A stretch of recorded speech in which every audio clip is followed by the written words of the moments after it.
I went to a prayer meeting at our church and we're studying through the book of Revelation. The pastor said something so fascinating. In Christianity, and this is in the scriptures back this up, we have, as we come to Jesus, we have justification. Just as if you've never sinned. Jesus, you come to him, you give your life to him, and he says, okay, you're justified. Then we have sanctification. It's the whole life of Jesus wanting to cleanse us from our sin, forgive us, to change us, right? And then we have glorification, which is when Jesus returns, the second coming, and those who have been faithful to him will go to heaven.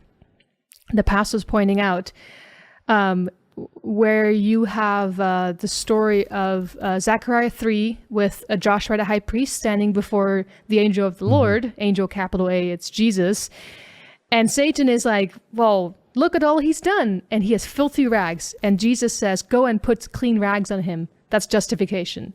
And then we have the story in Jude 9, but Jude 9 talks about Satan wanting to hold Moses back from, he was going to be... He was claiming him. He was claiming him.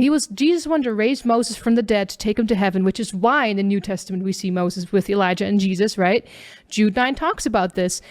And again, what does Jesus say? I rebuke you, Satan. He said the same thing with Joshua. I rebuke you, Satan, right? Job, he did not. He said, okay, you're allowed to do this. So we have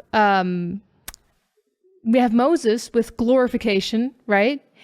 We have Joshua with justification, and Job, sanctification.